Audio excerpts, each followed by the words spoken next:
Dengue बुखार को hard तोड़ बुखार भी कहते हैं, मतलब शरीर इतना जोरदार तरीके से दुखता है। डेंगू का जो मच्छर है वो अक्सर दिन में काटता है। आप देखेंगे डेंगू वाले मरीज का जो चेहरा है वो बिल्कुल सूजा हुआ सा लगता है, आपको स्वेलिंग सी लगती है। पर डेंगू में ये हमें समझने की जरूरत है कि डेंगू में जो वास्तव में नुकसान है वो हमारा खून का गाढ़ा होना या पानी की कमी होना, शरीर में इफेक्टिव पानी की कमी होना या आपका बीपी कम होना, उससे होता है। प्लेटलेट की वजह से नुकसान बहुत कम लोगों का होता है। सबसे कॉमन जांच है वो करें तो एक सीबीसी नाम की जांच होती है, वो हमारे लिए डेंगू में बड़ी इन्फॉर्मेटिव होती है। सबसे पहले बच्चा कहता है डॉक्टर साहब आज मुझे ठीक लग रहा है, मैं कुछ खा लूँ, तो इसका मतलब डेंगू की रिकवरी फेज में वो एंटर हो गया और अब खतरे की बात नहीं है। और जी मैं आपके थ्रू बार बार इसलिए बोलना चाह रहा हूँ, प्लेटलेट आम आदमी के दिमाग में इतनी बैठी हुई है कि डेंगू की बीमारी के लक्षणों के बारे में बाद में बताता है और अपनी सीबीसी रिपोर्ट लेके और प्लेटलेट पहले बताता था कि मेरी डॉक्टर साहब कल प्लेटलेट 1,70,000 थी, आज देखो 1,40,000 हो गई। दूसरा डेंगू की रिकवरी का जो लक्षण होता है वो आता है खुजली आना। डेंगू वाले मरीज में जैसे ईचिंग स्टार्ट हो जाती है, इसका मतलब उसमें रिकवरी स्टार्ट होगी। तो डेंगू का ट्रीटमेंट पानी और पैरासीटामोल, दो ही ट्रीटमेंट है डेंगू का। उसके अलावा तीसरे ट्रीटमेंट की 99% लोगों में जरूरत नहीं पड़ता है और वो मल्टीपल बाइट्स करता है। जैसे एक आदमी को खाएगा फिर बगल वाले को खा लेगा, जो यूजुअली 5 से 6 दिन बाद बुखार आना बंद हो जाता है। बट बुखार आना बंद होने के बाद के जो 3 से 4 दिन है वो क्रिटिकल फेज कहलाती है डेंगू। बेसिक भ्रांतियां इस सारी बीमारी से संबंधित जैसे मैं बात करूं तो वो ये है कि भी प्लेटलेट के लिए बहुत ज्यादा पैनिक ना हो। नमस्कार, 90.0 FM झुंझुनू का डिजिटल प्लेटफॉर्म आप देख रहे हैं। मैं हूं आरजे कविश आपके साथ। कार्यक्रम का नाम है एक कदम बदलाव की ओर, जहां पर हम स्वास्थ्य, शिक्षा और खेती किसानी से जुड़े अलग अलग मुद्दों पर बातचीत करते हैं। आज स्वास्थ्य में हम लोग बात करने वाले बड़ी बर्निंग और ट्रेंडिंग टॉपिक के बारे में, डेंगू के बारे में आज हम बात करेंगे। क्यों होता है, क्यों फैलता है, कारण क्या है, ट्रीटमेंट क्या होना चाहिए, सारे सवालों का जवाब आपको इस वीडियो में मिलने वाला है। इसीलिए वीडियो जो है वो अंत तक आप लोग देखिएगा। आज के इस खास कार्यक्रम में हमारे साथ में डॉक्टर पीएल काजला सर मौजूद हैं। सर बहुत बहुत स्वागत है आपका हमारे स्टूडियो में। सभी शेखावटी निवासियों को मेरा नमस्कार एंड 90.0 FM टीम को बहुत बहुत धन्यवाद जो मुझे अपॉर्चुनिटी दी और यहाँ बुलाया। तो सर अभी जैसे हम बात कर रहे हैं कि डेंगू जो है वो बहुत ज्यादा ट्रेंडिंग में चल रहा है, मतलब ये कहें कि हर कहीं जो है वो डेंगू के बारे में हमें बातचीत सुनने को मिल जाती है।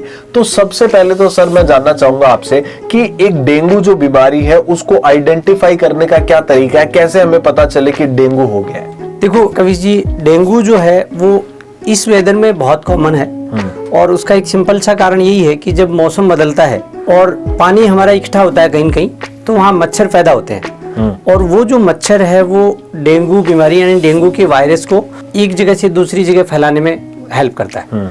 डेंगू के बारे में 2 फैक्ट हैं कि वो वायरस से होती है बीमारी, dengue is a viral fever, और मच्छर है उसको एक जगह से दूसरी जगह ले जाता है। और ये जो मच्छर है ये इन दिनों ज्यादा पनपता है, इसलिए डेंगू इस मौसम में ज्यादा होता है। डेंगू जो है उसके जो कॉमन प्रेजेंटिंग सिम्टम्स हैं, मतलब मरीज हमारे पास कब आता है और कब हम सोचते हैं कि इसको डेंगू हो सकता है।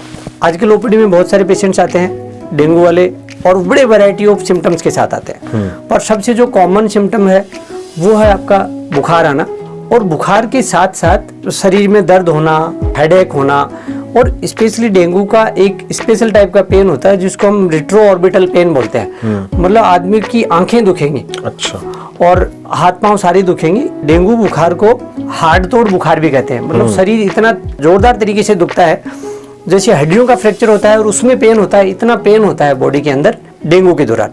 डेंगू का जो बुखार होता है उसमें यूजुअली जो वायरल बुखार होते हैं उनसे अलग ये रहता है कि डेंगू में यूजुअली खांसी आना, नाक में पानी आना, ये लक्षण नहीं आते हैं। सूखा बुखार आता है, कमजोरी आती है, हाथ पांव दर्द करते हैं, हेडेक होता है, आंखों में दर्द होता है, और इसके साथ साथ जैसे जैसे बीमारी आगे बढ़ती है तो पेट में दर्द होना, उल्टियां होना, खाना पीना कम होना, भूख कम लगना, ये सारे सिम्टम्स भी आते हैं। डेंगू की हम बेसिक सी अगर बीमारी के बारे में बात करें तो डेंगू बीमारी में क्या होता है कि हमारे शरीर में जैसे ही वायरस घुसता है वो वायरस 4 से 6 दिन का टाइम लेता है अपनी बीमारी को स्टार्ट करने में।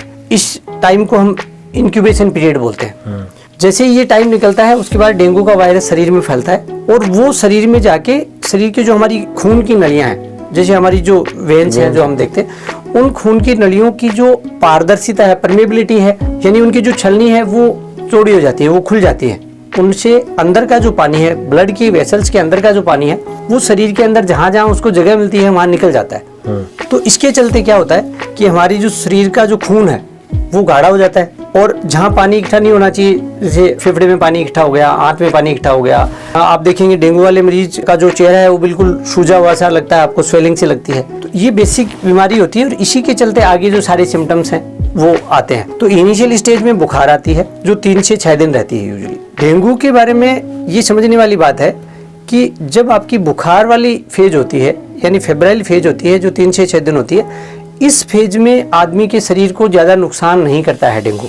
खास बात यह है कि डेंगू में जैसे ही आपका बुखार आना बंद हो जाता है, जो यूजुअली 5 से 6 दिन बाद बुखार आना बंद हो जाता है, बट बुखार आना बंद होने के बाद के जो 3 से 4 दिन है वो क्रिटिकल फेज कहलाती है डेंगू की। और डेंगू में सबसे ज़्यादा नुकसान इस फेज में ही होता है आदमी को। अक्सर हम लोग जैसे ही बुखार आना बंद होता है हम रिलैक्स हो जाते हैं कि डेंगू हमारा ठीक हो गया, जबकि डेंगू के जो असली नुकसान है वो तभी होना स्टार्ट होते हैं, थोड़ी लापरवाही होती है, कुछ बीमारी बढ़ती है और आदमी नुकसान में चला जाता है। उस फेज में क्या क्या चीज़ें हैं जो संभव हो सकती हैं? उस फेज में जैसे मैंने बताया, क्योंकि आपका खून गाढ़ा हो गया तो आपके खून का दौरा कम हो जाएगा, बीपी कम हो जाएगा। ब्लड प्रेशर कम होना डेंगू में एक बहुत कॉमन प्रॉब्लम है, जो आपके शरीर में इफेक्टिव पानी की कमी से, क्योंकि पानी आपके शरीर का बाहर निकल गया, अंदर ब्लड प्रेशर कम हो गया, खून गाढ़ा हो गया, तो आपके जो ऑर्गन्स हैं, जो अंग हैं, वहाँ तक खून का जो सर्कुलेशन है वो प्रॉपरली नहीं पहुँच पाता। तो इसके चलते जो आपके ऑर्गन्स हैं वो कमज़ोर पड़ जाते हैं और उनके न्यूट्रिशन, ऑक्सीजन सबकी सप्लाई कम हो जाती है। बेसिक और ज़्यादा खतरनाक जो चीज़ है वो डेंगू में ये है।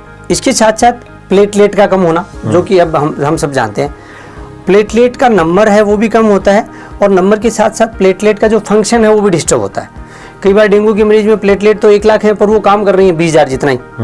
तो ये दोनों चीज़ हैं, ये पैरेलल चलती हैं डेंगू में। पर डेंगू में ये हमें समझने की ज़रूरत है कि डेंगू में जो वास्तव में नुकसान है वो हमारा खून का गाढ़ा होना या पानी की कमी होना, शरीर में इफेक्टिव पानी की कमी होना, या आपका बीपी कम होना, उससे होता है। प्लेटलेट की वजह से नुकसान बहुत कम लोगों का होता है। अगर 100 लोग हम बात करें डेंगू की वजह से हॉस्पिटल में भर्ती हैं या डेंगू की वजह से उनको शरीर में नुकसान हो रहा है, तो प्लेटलेट की कमी से केवल 10% लोगों को ही नुकसान हो रहा है। 90% लोगों को बाकी सारे बीपी कम होना और खून गाढ़ा होने की वजह से परेशानी हो रही है। तो यूजुअली ये जो 3 से 4 दिन की क्रिटिकल फेज होती है, इसमें पेशेंट को विशेष ध्यान रखने की ज़रूरत होती है, और उसके बाद होती है रिकवरी फेज। रिकवरी फेज में सबसे पहला जो सिम्टम आता है पेशेंट का, वो आता है कि पेशेंट को खुद को ठीक लगने लग जाता है। डेंगू का पेशेंट, सुबह एडमिट पेशेंट है, राउंड में जाते हैं आईसीयू में, सबसे पहले बच्चा कहता है डॉक्टर साहब आज मुझे ठीक लग रहा है, मैं कुछ खा लूँ, तो इसका मतलब डेंगू की रिकवरी फेज में वो एंटर हो गया और अब खतरे की बात नहीं है। दूसरा डेंगू की रिकवरी का जो लक्षण होता है वो आता है खुजली आना। डेंगू वाले मरीज में जैसे ईचिंग स्टार्ट हो जाती है, इसका मतलब उसमें रिकवरी स्टार्ट हो गई। अच्छा।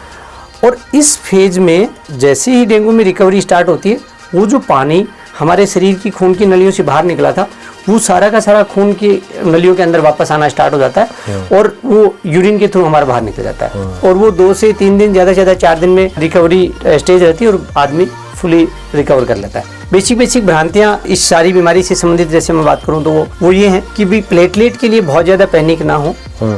प्लेटलेट इवन बहुत रेयरली किसी डेंगू के मरीज में प्लेटलेट चढ़ाने की ज़रूरत पड़ती है, जबकि 90% लोगों में जो ज़रूरत होती है वो आपके ब्लड प्रेशर को मेंटेन करने की, आपके पानी को जो मतलब रिप्लेस करने की, बॉडी में जो पानी लीक हुआ है उसको रिप्लेस करने की, इसी की ज़रूरत होती है। प्लेटलेट का जो पार्ट है वो कम होता है। साथ ही डॉक्टर साहब हमने जो है वो आइडेंटिफाई किया, डायग्नोस के बारे में जो है वो थोड़ी सी बातचीत करी। ट्रीटमेंट जो है वो डेंगू में किस तरीके से होता है, इसके बारे में थोड़ा सा आप हमें बताएं। देखो, सबसे पहले डेंगू कहाँ से आया? मच्छर से आया, वायरस बॉडी में घुस गया, इंक्यूबेशन पीरियड हुआ, बीमारी हो गई, बीमारी के लक्षण हो गए। बट हमारे इन लक्षणों के साथ साथ हम कौन से जांचें हैं जो करें ट्रीटमेंट स्टार्ट करने से पहले, ये भी मैं बताना चाहूँगा आपको। जांचों में अगर हम सबसे पहले जो सबसे कॉमन जांच है वो करें तो एक CBC नाम की जांच होती है, वो हमारे लिए डेंगू में बड़ी इन्फॉर्मेटिव होती है। और उसमें हम स्पेशली 2-3 चीज़ देखते हैं।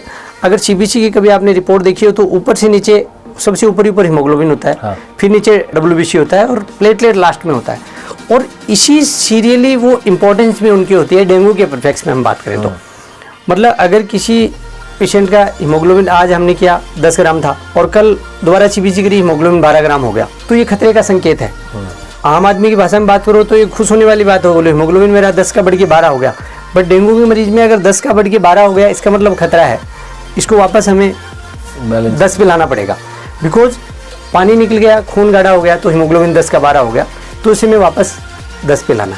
तो सबसे पहले हीमोग्लोबिन, यानी हीमोग्लोबिन बढ़ना नहीं चाहिए बट घटना भी नहीं चाहिए। अगर आपकी हीमोग्लोबिन 10 ग्राम था और अचानक से पता पड़ा अगले दिन सीबीसी करी आपने 7 ग्राम आ गया, इसका मतलब कहीं न कहीं अंदर ब्लीडिंग हो गई आपको। तो हीमोग्लोबिन पे हमारी सबसे पहले नज़र होती है, वो लेवल में रहे, वो बैलेंस रहे, ना एक्स्ट्रा ऑर्डिनरी बढ़े और ना एक्स्ट्रा ऑर्डिनरी डाउन जाए। एक दूसरा हमारा प्रिडिक्शन होता है वो WBC से होता है। डेंगू में अक्सर WBC कम हो जाती है और WBC एक लेवल तक कम जाएंगी और WBC जैसे बढ़ने लग जाती हैं तो वो रिकवरी स्टेज स्टार्ट हो जाती है डेंगू की। तो हमारा दूसरा नज़र WBC पे होता है। As a doctor, as a paediatrician, platelet पे मेरी नज़र सबसे लास्ट में पड़ती है, क्योंकि प्लेटलेट लीस्ट इंपॉर्टेंट चीज़ है डेंगू में। और ये मैं आपके थ्रू बार बार इसलिए बोलना चाह रहा हूँ, प्लेटलेट आम आदमी के दिमाग में इतनी बैठी हुई है कि डेंगू की बीमारी के लक्षणों के बारे में बाद में बताता है और अपनी सीबीसी रिपोर्ट लेके और प्लेटलेट पहले बताता था कि मेरी डॉक्टर साहब कल प्लेटलेट 1,70,000 थी, आज देखो 1,40,000 हो गई, मेरा बच्चा तो खतरे में है, नुकसान हो जाएगा इसको। तो प्लेटलेट के ऊपर नज़र जो है वो हमारी लास्ट में जाती है। और प्लेटलेट के बारे में मैं सिंपली बताऊँ आपको, अगर आपके शरीर में 20,000 से ऊपर इफेक्टिव तरीके से प्लेटलेट है, मतलब सही काम करने वाली प्लेटलेट आपके शरीर में 20,000 भी है, तो आपके शरीर को नुकसान नहीं होने वाला, पैनिक होने की ज़रूरत नहीं है। तो ये सीबीसी इन्वेस्टिगेशन की बात करी, ये हमारा मेन इन्वेस्टिगेशन था। बट इसके साथ साथ डेंगू को कंफर्म करने के लिए जो हम टेस्ट करते हैं उसमें 2 तरह के टेस्ट होते हैं। एक होता है जब वायरस हमारे शरीर में घुसता है तो उसके कुछ पार्ट होते हैं वो हम पकड़ते हैं, उनको एंटीजन बोलते हैं। और उसमें से आपने रिपोर्ट देखी होगी कभी, एक NS1 एंटीजन नाम की जांच करते हैं। तो शुरू के 5-6 दिन में NS1 एंटीजन हमारे बॉडी में पाया जाता है और हम अगर टेस्ट करेंगे तो वो NS1 एंटीजन पॉजिटिव आएगा। जैसे ही आपके 5 से 6 दिन निकल जाएंगे उसके बाद आपका जो क्रिटिकल फेज होता है उसमें NS1 एंटीजन कई बार नहीं मिलता है आपको, बिकॉज वायरस के अगेंस्ट जो एंटीबॉडीज होती हैं वो NS1 एंटीजन को खा जाती हैं, तो उसके बाद आपकी एंटीबॉडीज मिलती है। तो जहां NS1 एंटीजन आपका 5वें-6ठे दिन खत्म हो जाता है उसके बाद आपकी एंटीबॉडीज स्टार्ट होती हैं। और वो एंटीबॉडीज बहुत डीप में तो मैं नहीं जाऊंगा, पर 2 तरह की होती हैं, IgM और IgG। हमारे लिए IgM वाली एंटीबॉडी एक्यूट फेज के हिसाब से इंपॉर्टेंट होती है। तो शुरू के 5-6 दिन NS1 एंटीजन पॉजिटिव है और उसके बाद 5-6 दिन IgM पॉजिटिव है। इसका मतलब ये जो पेशेंट है CBC प्लस ये दोनों इन्वेस्टिगेशन के हिसाब से हम उसको डेंगू कंफर्म करते हैं। तो ये पार्ट था इन्वेस्टिगेशन का। और जैसे ट्रीटमेंट के लिए पहले मैंने आपको बताया, डेंगू का जो ट्रीटमेंट है वो सिंपल भाषा में मैं मेरे पेशेंट को जैसे समझाता हूँ वैसे समझाऊँ तो डेंगू का ट्रीटमेंट पानी और पैरासीटामोल, 2 ही ट्रीटमेंट है डेंगू का। उसके अलावा तीसरे ट्रीटमेंट की 99% लोगों में ज़रूरत नहीं पड़ती। पैरासीटामोल बुखार के लिए आपको चाहिए। पानी जब तक आप पीने वाली स्थिति में है पानी पीजिए, कुछ सादा पानी लीजिए, कुछ होममेड लिक्विड जैसे नारियल है, अपने घर में जो लस्सी बनती है, जूस बनता है वो लीजिए। और ORS तो बेस्ट है, अगर ORS आप पी सकते हैं तो जितना ORS पिएंगे उतना आपको डेंगू से खतरा होने की संभावना कम रहेगी। जब आप पीने वाली स्थिति में नहीं रहते तो हम भी वो लिक्विड ही, मतलब पानी ही आपको चढ़ा के और आपकी बीपी को मेंटेन करते हैं, आपका जो खून गाढ़ा हो रहा होता है उसको नॉर्मलाइज करते हैं, आपके हीमोग्लोबिन को नॉर्मल लेवल पे रखते हैं पानी चढ़ा के। तो हॉस्पिटल में भर्ती होने के बाद भी जो ट्रीटमेंट है वो पानी और पैरासीटामोल ही है। इसके साथ साथ जो हम ध्यान रखने वाली बात होती है डेंगू में, जिनको हम वार्निंग साइन बोलते हैं। वार्निंग साइन इसलिए मैं बता रहा हूँ आपको कि घर में आपके डेंगू का मरीज है, आपको कौन सी कंडीशन में दौड़ के हॉस्पिटल पहुंच जाना है ये आपको पता होना चाहिए, ताकि हम चीज़ों को मिस ना करें। और वो वार्निंग साइन है बार बार उल्टियाँ होना, पेट में दर्द होना, बच्चे का निढाल हो जाना, उसका खाना पीना छोड़ देना, बच्चे का सुस्त हो जाना और बच्चे का यूरिन आउटपुट मतलब पेशाब का कम बढ़ना, ये कॉमन वार्निंग साइन है। अगर इनका आप ध्यान रखोगे, अपने बच्चे को पानी और पैरासीटामोल दोगे तो आपके बच्चे को नुकसान नहीं होगा। ये वार्निंग साइन जैसे ही आपको दिखे आपको दौड़ के हॉस्पिटल पहुंच जाना है, चाहे आपके बच्चे की प्लेटलेट 1.5 लाख की क्यों ना हो, 2 लाख की क्यों ना हो, पर अगर वार्निंग साइन आ गई तो आपको हॉस्पिटल में जाके आपके बच्चे का ट्रीटमेंट करवाना चाहिए। तो ये डेंगू के बारे में बात हो गई, ट्रीटमेंट हो गया, प्रिवेंशन हो गया। अगर हम बात करें कि डेंगू वाला जो वायरस है आपके शरीर में घुसता है तो हम उसको कैसे रोके, उसकी जो रोकने के तरीके हैं, मच्छर से बचने के तरीके हम सब जानते हैं। देखो, मच्छर में सबसे जो बढ़िया तरीका है वो है कि आप बैरियर मेथड बोलते हैं इसको। बैरियर मेथड में मतलब आपके घर की जालियां लगाइए ताकि आपके घर में मच्छर एंटर ना हो सके। आप मच्छरदानी जो हम पहले इस्तेमाल करते थे आजकल हम उसको यूज करना भूल गए, और मच्छरदानी भी एक अच्छा इफेक्टिव तरीका है। और इन दोनों में, घर की जालियों में, मच्छरदानी में सबसे अच्छी बात ये होती है कि किसी तरह का केमिकल नहीं होता जो आपके शरीर को नुकसान पहुंचाता है। उसके अलावा जो आजकल जो तरीके हैं हमें मच्छर से बचाने के लिए, दुनिया भर की केमिकल वाली जो चीज़ें हैं वो आपके और हमारे शरीर को नुकसान भी पहुंचाती है। तो मच्छर से बचने का सबसे बढ़िया तरीका है बैरियर मेथड। फिर उसके बाद में आपकी और सारी जो केमिकल्स वाली चीज़ें, बच्चों में अक्सर घर वाले ये पूछते हैं कि साहब वो लगाने वाली क्रीम आती है मच्छर से को भगाने के लिए, वो लगा लें क्या? तो वो हम बच्चों में रिकमेंड नहीं करते, क्योंकि बच्चा है, उसकी अगर आपने क्रीम लगाई तो वो एक तरह का पॉइजन है, उसको बच्चे ने चाट लिया, उसको बच्चे ने खा लिया, तो वो उसके शरीर में पॉइजन जाएगा। तो इसकी बजाय तो आप अपने बच्चे को फुल बाजू के कपड़े बनाइए। आप इवन सॉक्स भी पहना सकते हैं उसको। गार्डन वार्डन में जाता है तो अपने बच्चे को शूज वगैरह पहना के भेजिएगा। डेंगू के मच्छर की एक खास बात और याद आ गई मेरे को। डेंगू का मच्छर घर में जब घुसता है तो जितने लोग होते हैं सबको खा के निकलता है। अच्छा। कई बार लोगों में ये कंफ्यूजन हो जाता है कि साहब मेरे घर में एक मेंबर को डेंगू हुआ, फिर सारे लोगों को डेंगू कैसे हो गया? कि डेंगू एक दूसरे से फैलता है क्या डायरेक्टली? डेंगू डायरेक्टली नहीं फैलता है, जैसे कोविड फैलता था वैसे नहीं फैलता है डेंगू। डेंगू फैलता मच्छर से ही है, पर डेंगू का मच्छर बड़ा खतरनाक होता है, वो घर में आएगा सबको खा के जाएगा, इसलिए सबको डेंगू हो जाएगा। ऐसा डेंगू का फैलने का जो है वो तरीका है। एक और सवाल मेरे को थोड़ा सा डॉक्टर साहब याद आया कि जो डेंगू का मच्छर होता है वो इस छोटे वाले मच्छर से कैसे अलग होता है? क्या कुछ डिफरेंस होता है इनमें? देखो, वैसे अगर हम बायोलॉजी के एंगल से देखें तो उसके कई सारे फीचर्स हैं भी। उसकी जैसे बॉडी के पार्ट्स हैं, उन पे अलग तरह के स्ट्रिप्स होती हैं। हालांकि बहुत डीप तो मच्छर की स्ट्रक्चर मुझे भी नहीं पता, बहुत पहले टाइम में पढ़ी थी, बट अगर उसको स्ट्रक्चर वाइज बायोलॉजी वाइज देखो तो वो अलग तरह का होता है। बट अगर हम उसके बिहेवियर वाइज देखें तो वो उसका खास बात होती है। डेंगू का जो मच्छर है वो अक्सर दिन में काटता है। अच्छा। रात में वो नहीं काटता है। डे बाइटर कहते हैं उसको, दिन में ज्यादा काटता है और वो मल्टीपल बाइट्स करता है। जैसे एक आदमी को खाएगा फिर बगल वाले को खा लेगा। तो ये बेसिक जो फीचर्स हैं जो डेंगू के मच्छर को और मच्छरों से थोड़ा सा अलग बनाते हैं। बिल्कुल। तो आज हमने जो है वो कार्यक्रम में डेंगू के बारे में चर्चा की कि डेंगू जो है वो बीमारी होती क्यों है, क्या लक्षण होते हैं, बचाव किस तरीके से किया जाना चाहिए, और कुछ भ्रांतियों के बारे में भी हमने डॉक्टर साहब से चर्चा करी। डॉक्टर पीएल काजला साहब हमारे साथ इस खास प्रोग्राम में जो है वो मौजूद हैं और बातचीत हम डेंगू के विषय पर कर रहे थे। इस कार्यक्रम में फिलहाल के लिए इतना ही। डॉक्टर साहब बहुत बहुत धन्यवाद आपका हमारे साथ जुड़ने के लिए। Thank you Kavish ji and 90.0 FM team, thank you so much. तो इस कार्यक्रम के एपिसोड में इतना ही। अगली बार आपसे फिर मुलाकात करेंगे, तब तक के लिए नमस्कार। झुंझुनू शहर का अपना radio station FM Jhunjhunu 90.0 FM, हर तरंग आपके संग।